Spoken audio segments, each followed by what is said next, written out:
Bien, bonjour à tous. Par cette matinée maussade et pluvieuse, je vais vous présenter l'avancée de nos travaux. Alors je vais essayer de ne pas la faire trop longue, hein.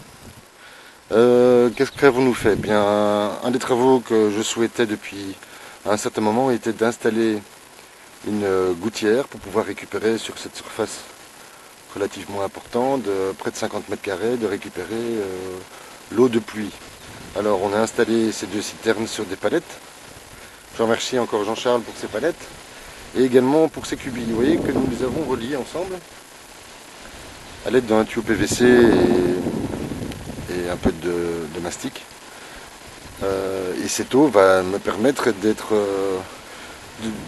la transférer dans la première citerne qui est à l'entrée de la serre tunnel, polytunnel comme disent nos amis anglais, mais également dans les deux grandes citernes du haut qui, par gravité, vont me permettre d'arroser la serre durant les grandes chaleurs de cet été, puisque en moyenne, la température de la serre double par rapport à la température extérieure. Donc hier après-midi, par exemple, nous avions 23 degrés à l'extérieur. On en a eu 45 à l'intérieur. Alors là, il faut pouvoir gérer évidemment la ventilation et l'irrigation avec à l'aide d'un tuyau micro-perforé. Alors, je vais essayer de ne pas la faire longue comme je vous le disais. Tiens, j'en profite pour remercier Marc qui nous a offert. Alors, je referme la chaîne pour les boutons. Si j'y arrive d'une main. Voilà. Marc qui nous a offert ces petits contenants qui vont nous permettre, lorsqu'on va mettre de l'ordre dans cette pièce, qui nous sert un peu d'atelier et de fourre-tout, va nous permettre de pouvoir ranger de manière un peu plus propre notre atelier. Alors ça je vous montre, c'est une simple table réalisée avec des palettes. En fait c'est une porte que j'ai découvert sur le bord de la route. Une porte non terminée, un peu abîmée, et sous lesquelles j'ai placé deux palettes assemblées. Et elle me sert en fait de table pour préparer mes semis lorsqu'il fait beau.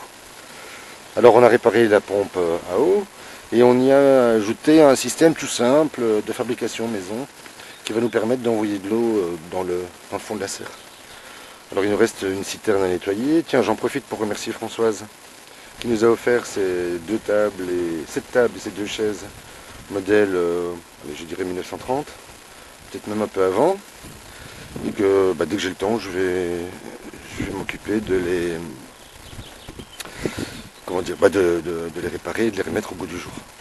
Alors on est allé chercher du mulch en forêt qui va nous servir à couvrir l'ensemble de la serre. Vous voyez que c'est... Alors effectivement c'est de la famille des résineux, mais c'est du pin d'Alep, je pense. Et l'avantage de ces aiguilles de pin, c'est qu'elle va nous restituer très lentement son azote et surtout l'eau qu'elle contient. Et ça c'est presque le mulch parfait. Alors il faut évidemment le mélanger avec un autre qui est dessous. Je ferai ça beaucoup plus tard. Et de manière à créer un équilibre entre les éléments physico-chimiques qui rentrent dans la serre. Alors je continue évidemment à fabriquer mes différents composts. Je profite qu'il pleut pour pouvoir le faire. Alors vous vous souvenez de la technique japonaise que j'ai tentée là sur ce bois en le brûlant. Alors là c'est l'effet humide qu'il a, c'est l'effet normalement qu'il aura à la fin lorsque je l'aurai recouvert de huile de lin pour lui donner un côté un peu brillant. Enfin on verra. Je n'ai toujours pas terminé, c'est une idée sur laquelle je travaille comme beaucoup d'autres. Et puis si le résultat est satisfaisant, je le conserverai ou non.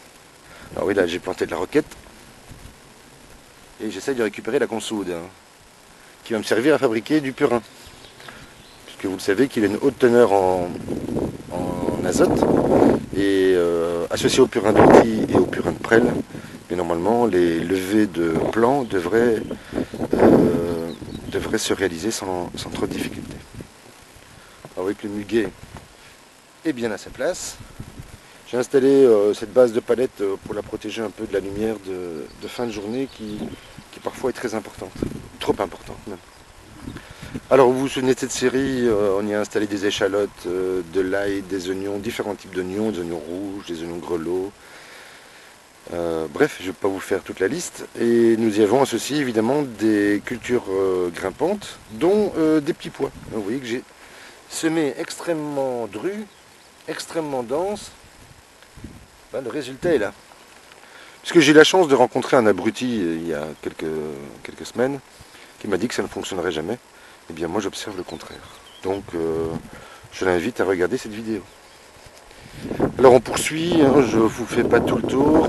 Peut-être vous montrer un petit peu ce qu'on a fait dans la serre. Bon ça je vous montrerai plus tard. Alors faites pas attention. Hein.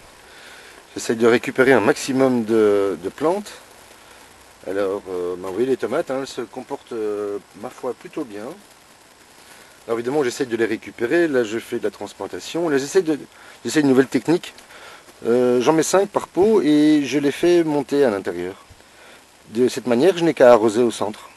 Et nous verrons si ça fonctionne. Alors, les brocolis sont bien partis. La salade poirée arrive. Le persil a toujours du mal. Les tagettes, je suis en train d'en récupérer quelques-unes. Et j'ai même un début, vous voyez, le persil arrive enfin après 3 semaines.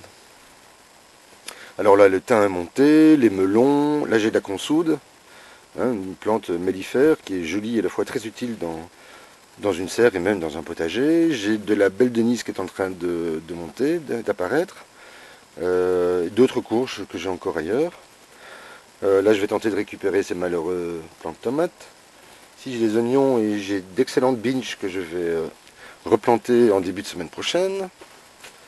Alors ici, j'ai différentes variétés de tomates. Hein. Là, c'est de la Saint-Pierre, c'est de la chicorée.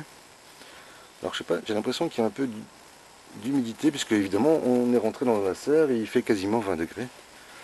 Alors, quelques plants que j'essaye de récupérer. Alors, ce que je voulais vous montrer, c'est cette semaine, bien les fraises hein, qui commencent à apparaître. Avec de jolies fleurs. Et puis j'ai installé de la salade au pied de différents plants, puisqu'on va essayer quand même de... Comme on travaille sur sol vivant, l'important, et ce qui paraît important en tous les cas à mes yeux, c'est de pouvoir densifier les cultures. Alors, je ne sais pas si on voit bien, j'ai l'impression qu'il y a du brouillard sur les vidéos. Les plants de tomates se portent, ma foi, plutôt bien. Les salades ont presque augmenté leur volume de 20% en seulement 48 heures. L'ail monte évidemment. Regardez la taille de ces fleurs de fraises qui nous promettent une belle récolte.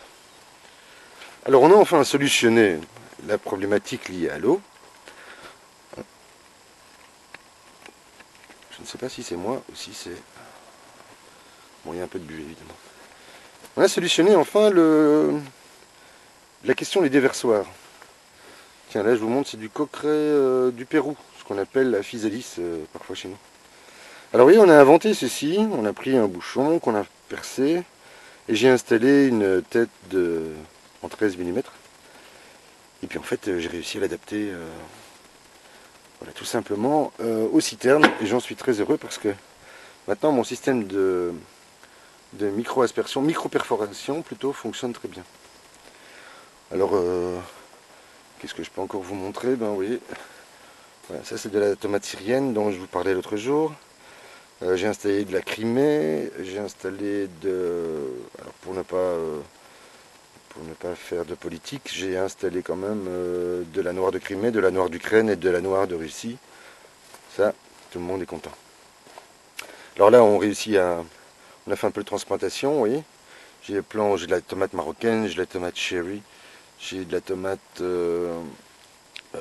caramel, tomate chocolat, tomate rose de Berne, j'ai de la tomate Saint-Pierre, j'ai de la marmande, j'ai évidemment de la cœur de bœuf, j'ai de la beefsteak, j'ai de la roma, voilà, quantité de plantes, voilà, des tomates cerises évidemment. Et puis j'ai récupéré quelques plants auprès d'un ami qui a une jardinerie et voilà, qui n'en savait que faire, destinés à être jetés, je les ai récupérés. J'ai récupéré aussi deux vignes vierges qu'on va installer à l'extérieur d'ici les premiers beaux jours, c'est-à-dire dans à peu près un mois. Voilà, je vais m'arrêter ici, vous voyez qu'il y a encore beaucoup de travail. Il y a également du rangement à faire. Puis si tout va bien, dans un mois et demi, j'aurai avancé dans mes plantations. L'idée étant de ne pas tout mettre au même moment pour ne pas me retrouver au mois d'août ou au mois de septembre seul à récolter 100 kg de tomates par jour. Ah voilà, nous en reparlerons. Merci à tous et excellente journée à vous.